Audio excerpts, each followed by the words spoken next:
So I think that's really great. Just wanted to let you know.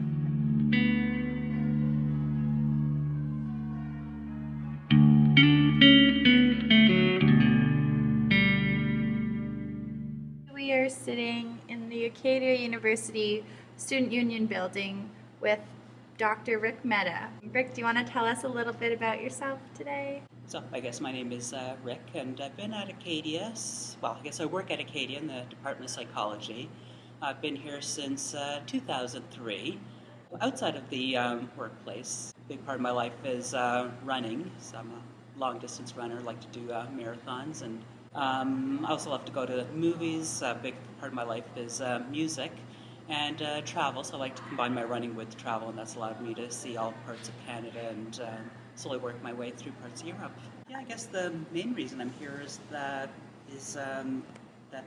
almost 25 years ago, my father had committed suicide, and I was the one who had discovered him and had to call 911.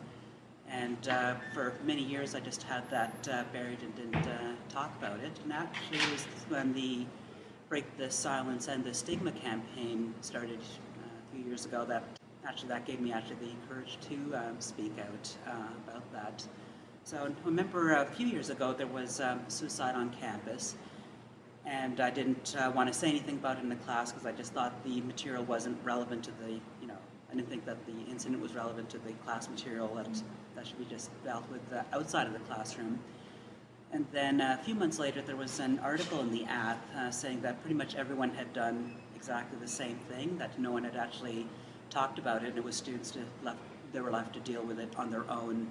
Yeah, so just the almost like an epidemic of silence on that issue made me really think that I couldn't just stay silent in the future anymore. And so then when the Break the Silence and the Stigma campaign started, back then I noticed that there were some talks about anxiety and about depression, but suicide was still elicits strong discomfort. So it's not an issue that I think that most people want to talk about, especially if they don't know anyone directly. At this stage, it's more important just that people be aware about the issue. The main thing I want to do is reach out more to suicide survivors. I think for them it's important that they feel that they're not alone and that they shouldn't feel embarrassed or ashamed of what's happened. It's not their fault, and there's usually nothing they could have done differently that would have changed the outcome. So yeah, I just don't want them to live with that burden. To put that in a perspective, my father committed suicide on June 6th, 1991. So what had happened was I'd gone to work that day. Then after work I needed to mail out some transcripts, so I went to the University of Toronto to do that. And as I was on the way home, I bumped into some friends, and we hadn't seen each other since exams, so we chatted for a good half hour, I think. So then by the time I got home, it was much later than normal.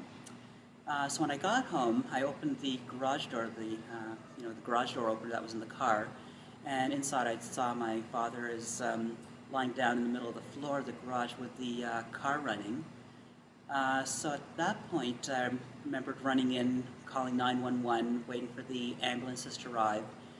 And so I always felt bad about one thing, which was that I had done nothing to save him. So when I went to the garage, the car was running, and my first thought was to preserve my own self. So I just didn't want to die with him, and so I left him in the garage with the car running, and dialed 911.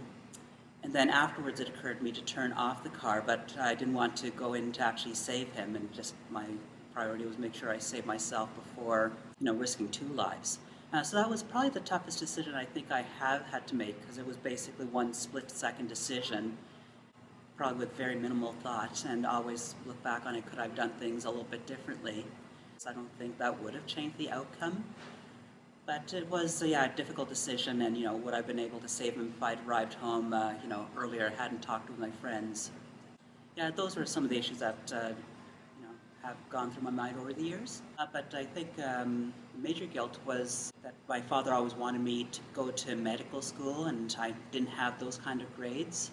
So just feeling like I was, just a disappointment to him and the family to begin with. So maybe I was the cause of the suicide. So if I'd had better, if I had more than just, B grades, that maybe he would have been more proud of me and would not have committed suicide. So just feeling like you're someone else's disappointment was, I guess, a hard source of guilt to get over. Yeah, just that you don't live up to someone else's expectations.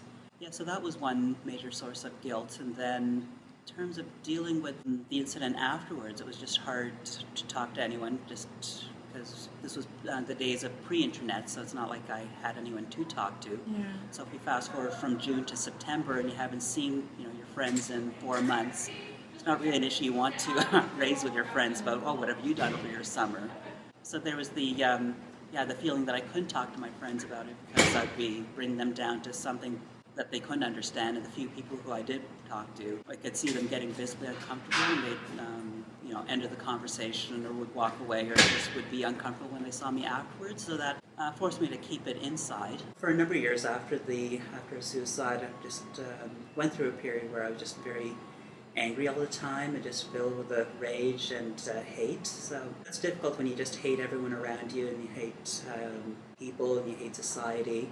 3 months afterwards, when it would have been his birthday, I got my first tattoo. Back then I didn't know there was a difference though between good artists and bad artists. So the only question I asked was, if they use fresh needles, and if they said yes, I went in. So I got, a badly done Pegasus, which later on I was able to cover up. So since then, though, that has been a way of, a method that I've used just to denote different chapters of my life.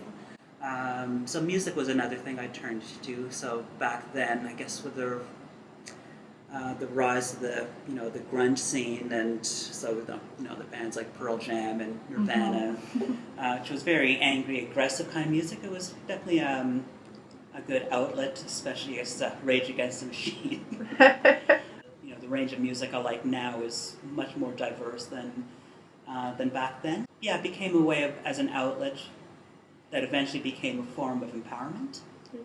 I want to talk a little bit about stigma, and I'm wondering if you felt a stigma surrounding your father's death and the way that people talked about it. There's definitely a huge stigma when it comes to suicide. So in my case, what had happened was my mother decided that the best thing to do is not tell anyone, just tell everyone else that that he died of a heart attack. But unfortunately, most people didn't actually believe that someone could have a heart attack in a garage. And so I think it became more of an open secret where everyone else knew what had happened, and I was just lying to myself and to my neighbors and other people within my community. So even still, it is a very difficult issue to talk about. Yeah, both for the survivors and for people who don't really understand what it is and how it could have happened and why people would do it. Yeah, well, I guess over the course, between the period of November 2006 and August 2012 was probably the roughly 6 year period of my life where I wasn't really, probably not having full-blown clinical depression, but I definitely was looking back on it, going through definitely a very difficult time. Just my outlook on life just generally seemed to be quite negative.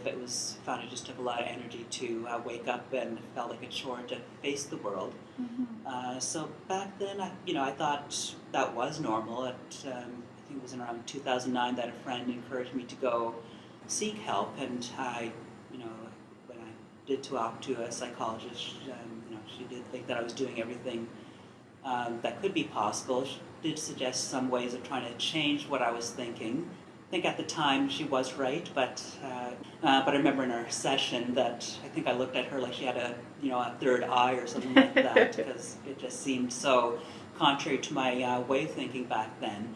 How I came out of my my darkest space was it was in August 2012 when I went to Iceland. So basically, at that point, I've been trying to train for the marathon in Reykjavik, and over the course of that summer, instead of getting better, I was actually getting worse with my running. So, remember when it was just a couple of weeks before the race, and I was trying to do a long distance run. It took me an hour and a half to do 10 kilometers, and I thought there's no way I can do more than 4 times that distance in 6 hours. Just felt like it was impossible. But on race day, everything just seemed to change. So I was suddenly going at a much faster pace than what I could have forecast from my training. And then after that, I went on a road trip where everything was completely outside of my comfort zone. So normally I like to have everything structured, planned in advance. But I didn't have time to plan things in advance. All I knew was I had a car and I had no place to go because pretty much all the hotels were already booked months in advance. So I just had the car and I just rented a sleeping bag. I wanted to rent a tent, but I couldn't at various campgrounds, and just use a sleeping bag as a blanket and slept in my car. You know, being spontaneous, just so different from what I'm normally like, played a huge, definitely was sort of the start of what would be a new beginning. So after that, I was able to finally change my eating habits to something that was healthy, where I could, connect with food but not be health conscious. And so that seemed to be the right mix for me of how to eat and, still have the things I enjoy, so not deprive myself of them, but not having them be the staple of my diet. Yeah. And so that seemed to be a nice way of balancing, diet and exercise, but in a way where I didn't feel like I was depriving myself of things I do enjoy. I guess for anyone who is going through anything difficult, a difficult period, just definitely do reach out. I guess that would be the one thing I have learned, is that you don't need to suffer in silence. I think we all want to be the strong one that everyone comes to for support, and I think it is difficult to reach out and say I need help, regardless of severity, whether it's mild or whether it's severe. Mm-hmm. Don't give advice, I guess, unless it's asked, because you can often have the best of intentions, but unless the advice is actually sought, it's probably best not to actually give it. So I think the best thing to do is just listen, be there if needed. Just listen and be there if need. Be there for your friends or family members. All right, guys, that's a wrap for our 5th Breaking the Silence video featuring Dr. Rick Mehta from Acadia University. He spoke to us a little bit about the kind of feelings that he had being left behind with all those emotions and all that guilt. Our videos will be a little more dispersed from here on out because it is summer and students are kind of headed in different directions, and my team and I will be in different places. But we'll be around Halifax, Wolfville area looking for people to continue to share their stories with us. So get in touch if that's something you're interested in. Happy Mental Health Week, everyone. Rocking our t-shirt from Horton High, our first high school campaign. Woo! Just reminding you to keep mental health a topic no matter what the time of the year is, but to use this week especially to start mental health and mental illness related conversations. Thanks for listening, guys. We'll be in touch.